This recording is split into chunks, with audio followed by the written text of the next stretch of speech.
करेगा वो लेके आएगा फोन करेगा आएगा इसका फोन करेगा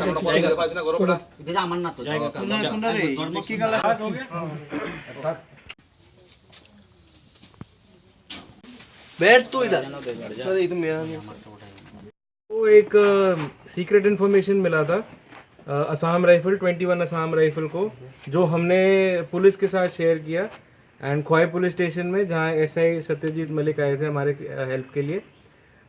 12 बजे के आसपास हम लोगों ने ऑपरेशन लॉन्च किया था और ये चला करीब 1 घंटा, ट्रैप फैला के रखा हम लोगों ने एंड लगभग 2 o'clock के आसपास हम लोगों ने घर को रेड किया, जो ये जनरल एरिया लालचेरा के अंदर है, वहाँ पे हमने रेड किया और एक्टिव सेलिंग के अंदर हमने ये 2 बंदे पकड़े हैं, जो ये डीलर है और दूसरा इसका एसोसिएट है जो इसको ड्रग सप्लाई कर रहे थे।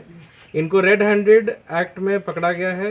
पुलिस साथ में थी, असम राइफल और पुलिस ने ये ऑपरेशन मिलकर किया है एंड अराउंड 53 बॉटल्स हमने रिकवर किया है, जो अप्रॉक्सीमेटली 2 ग्राम तक बन जाता है, 1.5 to 2 ग्राम्स के बीच में है, जिसका मार्केट कॉस्ट पड़ जाएगा अराउंड 30-35,000 ऐसे ही कुछ 30-35,000 के आसपास इसका मार्केट कॉस्ट ये पड़ जाएगा।